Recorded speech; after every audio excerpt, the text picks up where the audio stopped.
I'm trying to figure out what outfits to wear for the holidays. Well, obviously you want to wear that abbreviated Santa skirt with the red velvet and the white fluffy thing around the bottom. Maybe You some fishnet stockings. you And actually don't know how tempting that is, Jay. good evening, dear. Hi, Jay. Hi, how are you? Okay, I guess. Yeah. All right. Well, all things considered. In real time, I guess, what has it been, 2 weeks since we talked? Certainly since we talked with a recording device. Right. Yeah, probably about that. Yeah. Because last Thursday was Thanksgiving. Yes. Thanksgiving. What did you all do? I went to see my parents in North Carolina for Thanksgiving. And my brother was there, and my parents, of course. And I think I mentioned on maybe the second or third show about how my parents are like that, the big Thanksgiving. Yes, they like to entertain. Yeah. So there was the four of us and my immediate family. And then there was my dad's sister Angie and their family, so that was another four. Plus two more sort of auxiliary onto that due to marriage. Okay. And then four of their neighbors that they had invited. Oh, all right, cool. So a total of 14 people for Thanksgiving. How many days were you there for? Wednesday, Thursday, 4 days. 4 days, yeah. So the last time we talked about that trip, I think that you may have still been waffling on the idea of bringing some male clothes with you to change into in case of an emergency. Right. What did you actually pack? So I packed all my usual clothes and then also one male dress shirt. Yeah. Pants-wise, though, anything below the belt that would... No, I did normally also be considered- pack a masculine set of pants. Yeah. Okay. Right. It must have been hard to come to that conclusion to bring that backup outfit. What was it that tipped you over the edge in making that decision? It was actually, I kind of came at it from the other angle. Because originally I was going to back like before my parents' visit, even in September or whatever. I wasn't sure if they were going to freak out on my visit, or at least at that point, I was thinking maybe I'd have to bring dual genders for each day. Oh, yeah. So, I guess in my mind, it was kind of a paring down. Okay. That I got to just the one. All right. Yeah. How much good could one outfit do if you're there for 4 days? Oh, because I figured that my parents, if they were going to be embarrassed and make a fit, that it would probably be on the day in which they're inviting everyone over. Oh, okay. Right. And that was so the extended family members didn't spend more than the 1 day there? No. Oh, all right. Okay. One of the hard parts, I actually, and this is kind of a good hard part, if that, this is in the weeks leading up to Thanksgiving. That I was trying to figure out what I would wear on Thanksgiving Day. Because with my family, at least in recent years, it's not a formal Thanksgiving, but it's not a casual Thanksgiving either. Well, back when it was just the four of us in my immediate family, like in Pittsburgh where I grew up, it was more of a holiday and less of a party. Yeah, you could say that, okay. Sure. For instance, some of my cousins, when they came, wore sort of like maybe a casual dress shirt and a blazer kind of thing, but no tie. So that was sort of the level of formality overall. So I was trying to figure out like what would be the women's matchup for that. Right. Turns out I found sort of a shirt sweater at Loft, which was in turquoise, and I paired that with some sort of light gray pants and black shoes. Okay. And that seemed to work out pretty well. Yeah. Although a lot of that was kind of trial and error. What were the errors? Well, I have a turtleneck, a women's turtleneck. Okay. And one friend of mine told me that turtlenecks are can be cute and whatever. another friend told me, oh, turtlenecks are like so 2 years ago or something. And I don't know which one's true. I guess part of what swayed me from the turtleneck, because what I was doing was maybe a week prior to Thanksgiving, it was just like one of those stupid 80s movies where you see someone going to the closet and standing in front of the mirror and then they, cut all those together. But that was me, because I have some fashion intuition, but it's not a fashion sense, as it were. Okay. Would you say it's similar to how you don't consider yourself a website visual designer, but if something looks terrible, you'll know? Yeah, that's sort of like that. Yeah, sure. Essentially what I had to do was I was brute forcing fashion. Okay. I have this many tops and this many bottoms and whatever. And it wasn't literally, because there's certain combinations that are not going to look good. Mm-hmm. And so I could eliminate those, but there were a few that I just really didn't have a feel for. And so I ended up trying the turtleneck, for example, with different pants. And part of it was that my boobs were a little too booby in the turtleneck. Too what? Outlined? Prominent. Or too prominent? Yeah, sure. Okay. Which I wouldn't have normally minded, but I'm trying to go easy on my parents. I'm trying to not antagonize them, as it were. So, but the sweater was lightly ribbed, the one I got from Loft. That kind of... Horizontally or vertically? Horizontally. Okay. And so that kind of de-emphasized some of the... Okay. So that was sort of the packing part. What happened on your trip there? So maybe on a couple shows ago, you and I had talked a little bit about sort of the TSA and how to do that kind of thing. And as you mentioned, sort of what the government recommends is that you put the gender on your ticket that matches the gender on the plastic in your wallet. I believe so, yeah. Right. So that's what I did. And as I approached the TSA station or whatever, as I was going through the security thing, I wasn't really sure how that would go. I mean, I figured that I would make it through eventually, but I didn't know if they would want extra screening or whatever else. Right. Did you leave extra time up front in case there was a serious delay? I left a bit of extra time. Okay. Yeah. But it was actually fine. I went right through and... Cool. And none of the TSA people called me sir. And in fact, one of the TSA people called me miss. So that was quite nice. Yeah. Right. So that part was actually fine. Even though all of your official documentation would have said male. Right, but that's sort of, I mean, this may be a flaw in the TSA screening process, but only the guy at the front of the line sees my ID. The rest of them, I'm just some cog in the wheel or whatever. And then my dad was there at the airport to pick me up. Oh, how nice. Yeah. He was at the airport and he was, good to see you, birth name, whatever, his usual friendliness other than screwing up my name. And then we went back to the car and we're putting things into the trunk, and I had my backpack and a roller travel, whatever, in my purse. The ubiquitous black bag on wheels. Yeah, pretty much. Yes.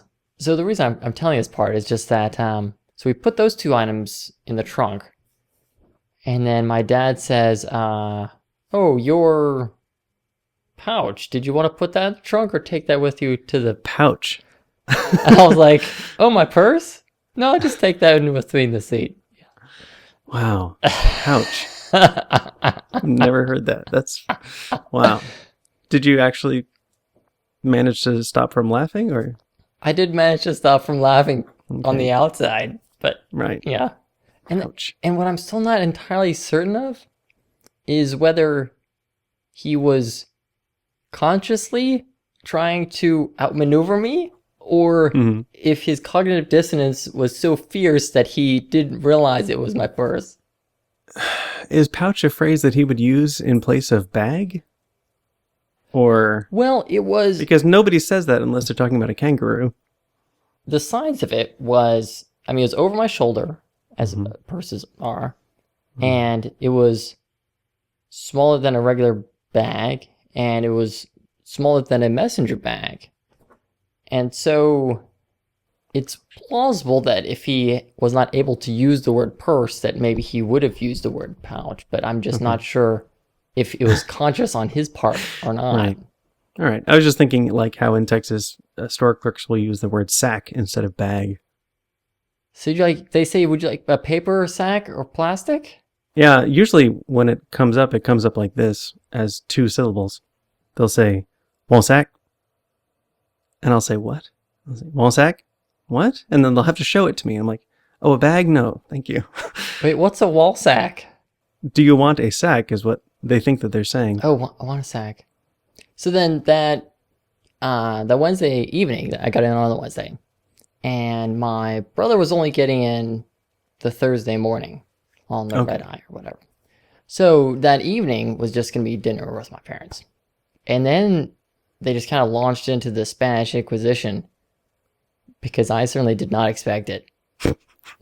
I should preface some of this section that a few days prior, my brother Adrian sends me an email saying, Mom and Dad are probably still trying to get used to things and maybe not have you bring up the trans thing with them. Don't like aggravate things. Just to kind of just let it sink in on its own and so on. Okay. So and this was an unsolicited email from your brother? Yeah. Right. So I kind of took that to heart, and that was kind of how I was leaning anyway. So we're talking about work and how's work, and I could have said something like, everyone's been really supportive at work and my transition is going great, and just to kind of lean into that. But I kind of talked about some of the projects we've been working on and how those are going. And my dad starts off with, I think you're really inconveniencing your workplace and your coworkers. Back on that again. Okay. Yeah. And I said, well, actually, everyone's been really supportive and open-minded. And except for the one woman who ratted you out. Yeah, but I wasn't going to bring that up because that would only make things worse. Yeah. Right. So, yeah, I said people have been very supportive and open-minded and welcoming. And my dad goes on to say, "Oh, no, you're being awfully in your face about this. And you're putting them out." And is he talking about your appearance or the official transition, do you think? So I asked him then, I said, because I sort of, the phrase playing dumb is probably not exactly what I'm looking for, but I just sort of played along asking questions as far as to try to honestly learn what their point of view. So I said, well, do you mean as far as my transition that I'm being in your face? And do you think I went too quickly about it? Is there another way that I could have approached them about my transition that wouldn't have been in your face about it? Just as a quick aside, do your parents know about as many details of your work transition as, say, viewers of this show would, or do they know just the higher overall? It's probably somewhat in between that. I mean, I would talk to them on the phone about some of the transition bits, and okay. I mean, certainly in the weeks prior, I sort of told them about some of the meetings I had with my boss and some of that. And I also gave them a copy of the HRC documents. Oh, okay. Yeah, right. So they were, I don't want to say well-informed, but it was more than nothing. Yeah. So I asked my dad if there was another way I could have gone through my transition at work, if I could have approached them differently. Mm-hmm. And he says to me, I just see this as a private matter. Right. Right. I've heard that from him before, indirectly. Right. Yeah. And he also went on to say that, even if they're supportive to your face, they're just making them uncomfortable. And as it doesn't take a psychology major to realize that he's projecting. Yeah. That workplace is acting as a proxy for their feelings. Right. Yeah. So I kind of didn't know where to go with some of that. Well, and when you asked him, is there something I could have done differently? I mean, it's a moot point anyway, because it's already done. Yeah, but I wanted to press him on the being in your face about this. Yeah. I wanted him to try to tell me what I was being in your face about. Yeah. So my dad says this is a private matter, and he goes on to say that, oh, if your work ever comes across tough times and if they need to lay people off, don't be surprised if you're on the top of the list. Because I'm creating such a mess. Or blah, blah, blah, blah, blah. Wow, that's kind of harsh. Yeah, that was. And he also went on to say, oh, and I'm not even sure how you'll get your next job. As if my mere presentation would result in my interviews being nullified or Right. whatever. So that was kind of rough, that part. And honestly, there was no way for me to really, or not that I was aware of, to refute that or whatever, because, It's all hypothetical. well, that, and even just as far as my current workplace thing, as far as him saying, oh, they're being nice to your face, but on their own, they're uncomfortable. Yeah. And of course, I can't disprove that. So you remember Felicia, my gender therapist. Mm-hmm. Yeah. And so I've been seeing her for group sessions every 2 weeks. And so when I talk to my parents on the phone, I say, oh, I saw Felicia this weekend and so on. So they've been aware that I've been seeing her for some time now. So what my dad asks me then is, and was it Felicia's idea that you set aside your family name?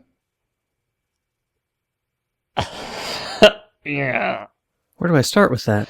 I know. Family name is a surname, and you're not setting that aside. No. But I assume he meant My birth the name. first name Yeah, that he gave, that they gave you. Which is from my first birth name being named after my mom's dad, and my first middle name being named after my dad's dad. And I said, no, it was not Felicia's idea.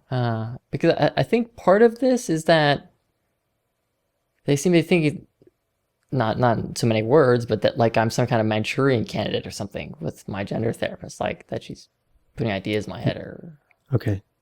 which is kind of insulting to me, just in the sense of like they don't trust my autonomy or decision making, whatever.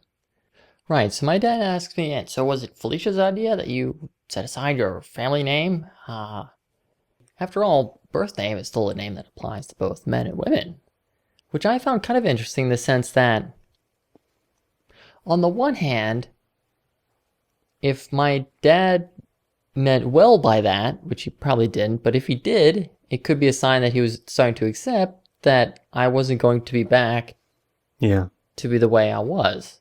On the other hand, I'm guessing it may have been more so along the lines of him just kind of giving up and sort of saying, well, if you're going to do this, then at least you could keep your whatever name. And so he says that, and I said, well, actually, the name Ashley, one of the things I like about it is that it can apply to both men and women. I said that to my dad, and so my dad says, I've never heard the name Ashley being used for a man. And you immediately sat him down and showed him The Evil Dead. No. Damn. So then he sarcastically asks my mom, Joan, have you ever heard the name Ashley used for a man? And my mom says, well, yeah, occasionally, yeah. And I could sense that things were still kind of tense. And so I mentioned to them that I'm aware of the family traditions here and I want to respect those. And I would like to continue some of that legacy and tradition and so on. And so I mentioned to them about, I think I may have mentioned this to you, that I've been thinking about taking one of my grandmother's names as my middle name. And my mom's mom, her name is Kate or Catherine. And so I was mentioning that maybe I would take Kate or Catherine as my middle name, just to kind of continue some of that tradition and so on. And my parents just kind of looked at me like they couldn't quite compute it. It was almost as if there was on one side the frustration or whatever that they felt, and on the other side this gesture that they received from me, and they just kind of cancel each other out or something, because they're just like, And I think as well that, I don't know, maybe if my parents really didn't like this idea, which, I mean, they don't, but maybe if they thought that would be disrespectful to my grandmother. I'm just kind of guessing here, but I mean, my mom may have even said something like, "Oh, I don't know." So anyway, but at least that idea, I planted that seed now, and they can think about that. So Yeah.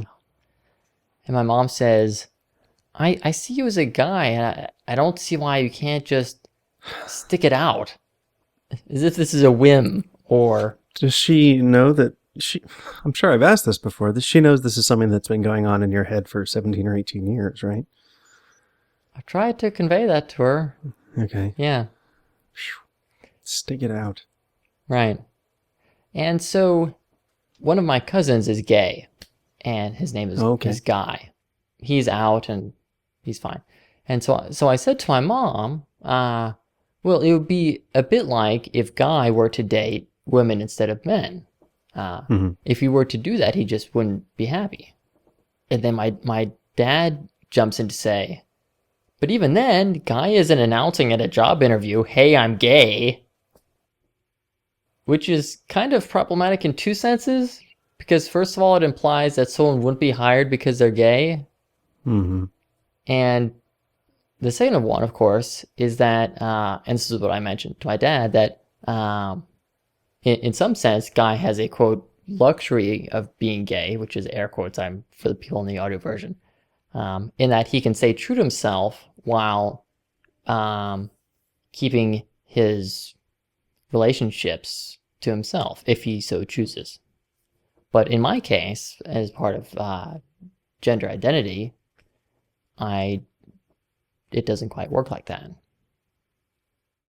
Then what happened? Right. Yeah, and then so my mom kind of jumps in and says, and you know what, birth name? I remember you mentioning on a phone call a month or two back that you weren't cross-dressing, but you are. I know. Not that I expect you to be keeping count, but how many times have you explained the differences? I feel like at least 3 or 4 good times, like thoroughly. Yeah. And so I went on to say, to talk with mom about how with cross-dressing, that typically means that a person identifies as the gender they're born with, but choose to wear clothing and attire of another gender. But in my case, as part of gender identity, it doesn't work that way, that my gender identity is female. And she knows about the hormones, right? Oh, yes. She knows about the subcutaneous fat, right. And everything else that's even more obvious. You're like, here, touch my forehead. See how soft my forehead is? Don't you love this forehead? I hate my forehead. Oh, that part. Yeah, Yeah, the skin on my forehead, I do love that. My brow bone, I'm annoyed by. Mm-hmm. But that's sort of like the sack thing, which only, yeah, anyway. So I explained those differences to my mom, and I tried to convey to her that as this is part of my gender identity, this is who I am, and I was in all likelihood born this way. Yeah. And then kind of as a way to try to reassure them about some of this, I said, but at the same time, I'm still attracted to women, and so I'm not attracted to men. Mm-hmm. And so, in that respect, gender identity is separate from sexual orientation. And I think my mom said, yeah, same difference. That part was kind of trying. And so I went on to mention to my dad, just to try to reinforce this idea of it being biological and born with it and so on, about some of the MRI research that's been done. I mean, did I talk about this on the show? We talked about the hormone wash. Right, yeah. I don't think you mentioned MRI specifically. Right. So this one is, I guess, so the hormone wash is some of the theory around some of it. And as far as the MRIs, I believe it was University of Madrid in Spain, where essentially what they did was they put people into MRI machines and then scanned transgender people and cisgender people. And they found that, for instance, trans men, their brain scans matched up with cisgender men. Okay, this does sound familiar. You might have mentioned it. Yeah. So I mentioned that to my dad, just to try to convey that this is how I was born, and I'm not something I'm choosing this way. Mm-hmm. So I told him about the study, and he says, and what about the contradicting studies? What have you seen of those? And I said, I wasn't aware of any studies that contradicted that. But are there some studies you've come across relating to MRI research that have contradicted that? My dad says, oh, I don't keep up on MRI research. As if I had been quizzing him or something, when in reality I was just trying to figure out if he had seen anything or whatever. Yeah, absolutely. Yeah. Well, at the very least, it certainly seems like they take the things that you say and don't ignore them until the next time you guys talk. They seem to be talking with each other quite a bit. Yeah. At the same time, the part that's frustrating to me is that it's like I'm talking into a sieve or something. Because, for instance, like the cross-dressing thing, I mean, I've kind of talked them through that and so on. Have you tried making a diagram? Like, see how these circles don't overlap, but these circles overlap. Right. And if I was trying to explain like how to do an oil change or something, I'm sure my dad would be really appreciative, because he likes to learn about things, and he likes science and knowledge and all that. But I don't want to come off as condescending or whatever, but so, yeah. It just seems to me like they've been expecting for nigh on 30 years that someday you'd be a husband and a father, and that's not going to happen. Right. And they still want it to happen. And that was all the day before. Right. Thanksgiving. How did actual Thanksgiving go? So I mentioned there are 14 people as far as my immediate family, aunts, cousins, whatever, and then the neighbors. And so I'd come out to all of my relatives, cousins, and they were all very supportive. And then when they showed up at the front door, they all said, "Hi, Ashley," and they were really great. Yeah. So okay, they'd been prepared then. Yeah. And so the neighbors, this family, the neighbors, this family, they're fairly conservative, like my parents, but I wasn't sure if it was in the same way like my parents, in that I wasn't sure how they would take things and so on. And for a time, I didn't actually know if I would have to just kind of pull them aside on Thanksgiving Day or whatever. But I sort of learned through the family grapevine that my mom had, it's either a couple weeks prior or so, went over to go talk to them about things. Or as I understand, this was some point after my parents came to visit me here in Dallas, when my mom went to talk to them, probably realizing that, oh, Ashley's not going to be changing. And normally I have no qualms with people conveying that I'm transgender, especially in the sense of people that I would have to come out to anyway. Right. But in this case, given the perceptions that my mom evidently had, I really have no idea what she told them. I can imagine it sounded very confused. Well, and it could be like, we've got some family coming for Thanksgiving, and you're certainly invited. I wanted to let you know that one of them thinks that he's a girl and he'll have boobs, but we're hoping that he's going to stick through it and not go through this, and he wants to change her name and blah, blah, blah, blah, blah. And has been stricken with a bout of cross-dressing, but we're doing all we can. Yeah.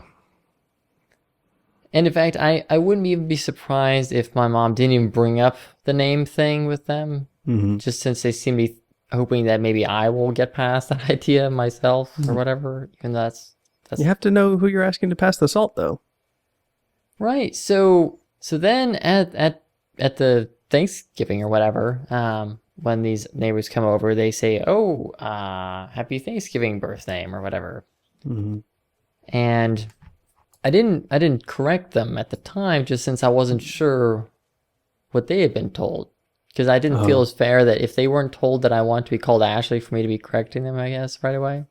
Yeah, maybe not correcting, but it might have been okay if you said, "Oh, I'm going by Ashley these days." Yeah, maybe. Yeah. Although it was there was a lot of, as you can imagine, with 14 people, when Mm-hmm. someone comes into the door, there's a lot of hellos and how are yous and Right. yeah. Where do I put this wine? Yeah, exactly. All that kind of stuff. So I didn't correct them right away. I was thinking maybe if I have a chance to talk with them at some point. And so the other sort of nuance to this is that, so we had the 2 tables, and what my dad did was he made up little name cards of who to sit at each spot, because my dad is particular like that.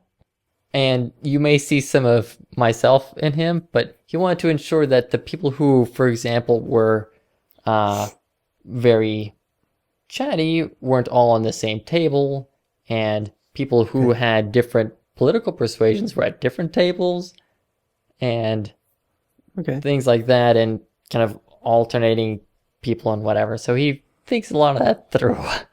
I know. Wow. Yeah. Naturally, my dad made a name card for me like he did for everyone else, and he put the wrong name on it. Mm-hmm. And so as soon after I saw that, I flipped the name card over so that it was at least blank. Okay. But I knew where I was going to be sitting. Mm-hmm. But one thing that I thought was quite nice is that one of my cousins later came up to me and said, you know what, I almost just changed your name card myself since it was wrong. And I was like, oh, thank you so much, because that was so nice of her. Yeah. So at any rate, the family of the neighbor people, they never did quite get my name right, but I wouldn't be surprised if maybe they would have started to infer some things, just since certainly I think my brother and all of my cousins and aunts, uncles kind of thing, they would be calling me Ashley. Okay.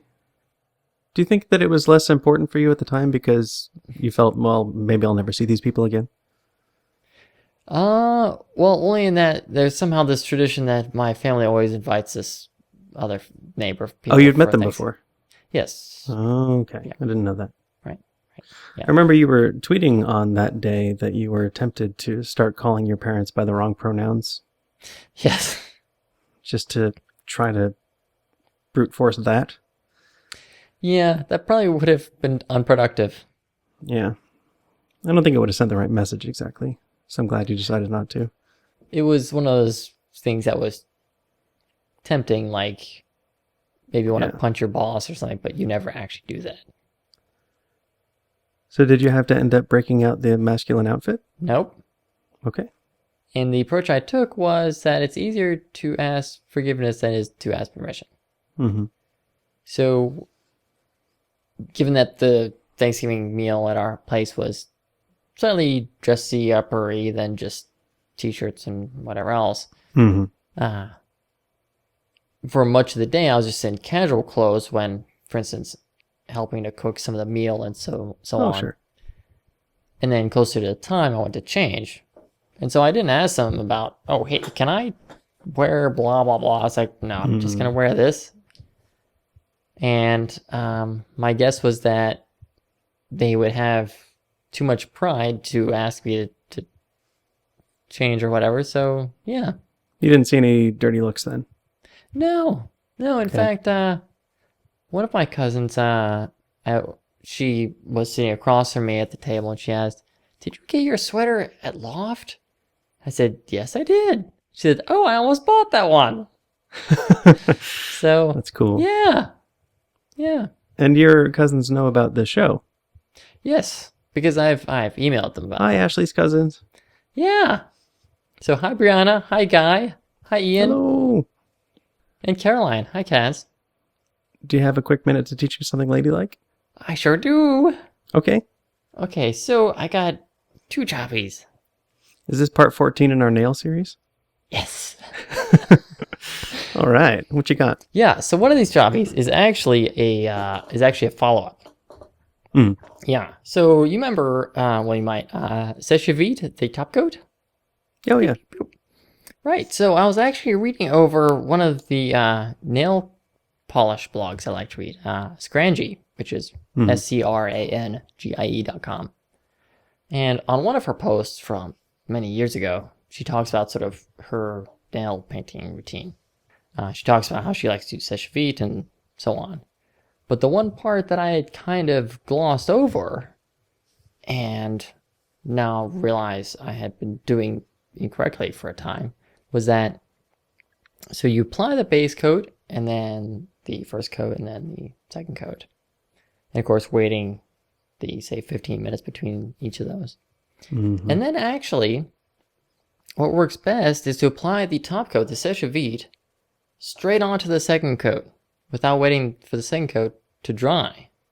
Golly. I know. What's the theory behind that? The theory being is that it turns out Seche Vite is very nice for making things shiny, but also it helps to help your polish dry more quickly.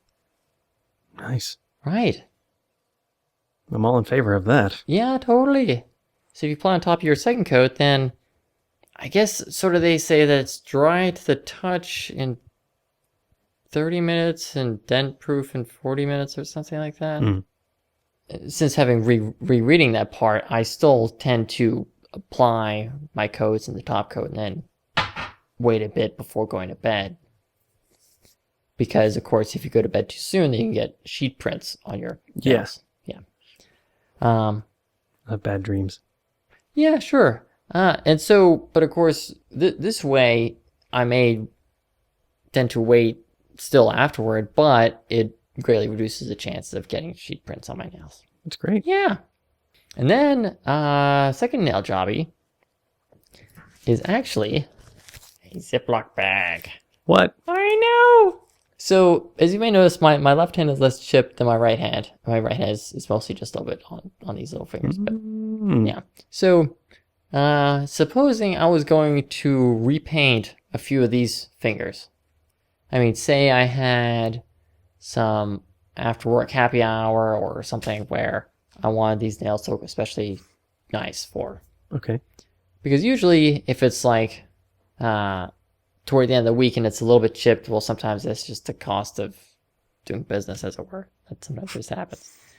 But supposing I want to just make sure that these were extra nice. And so one thing, of course, is that you don't want to just touch these up because then you'll get sort of a ridge on where the crack. They're different. They would be different depths.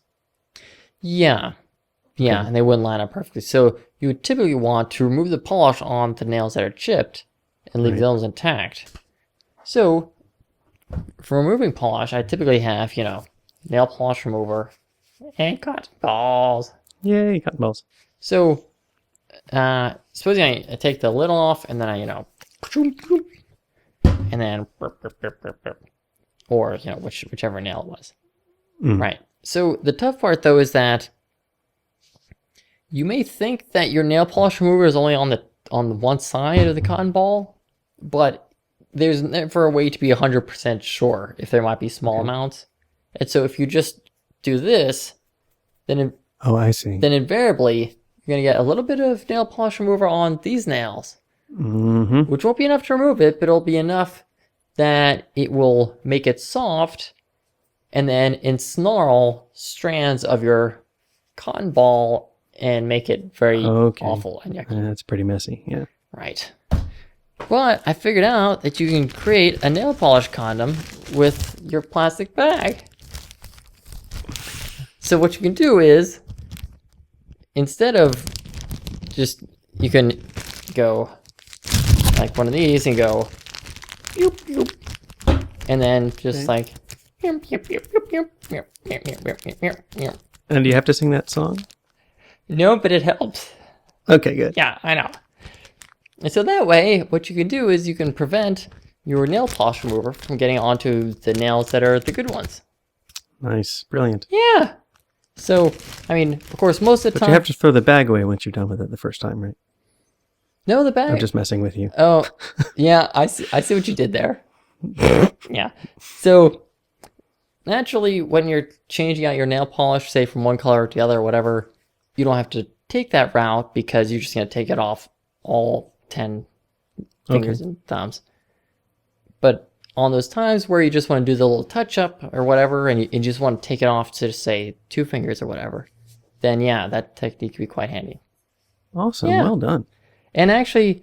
That's an original tip from Miss Gender. Yeah. and but you can actually reuse this bag. Okay, good. Because the acetone will not dissolve the plastic in the bag. At least not appreciably that I've been able to notice. And so what's also nice is because the bag is so thin and flat, you can just tuck it in with your polishes or whatever. So it's something that you can just have there and then reuse instead of having to waste a new bag every time. Not like it's a big expense, I know. Well, thank you very much again. Oh, it's my pleasure, And Jay. I hope you have a good night. Yeah, you too. Dream sweetly. Bye.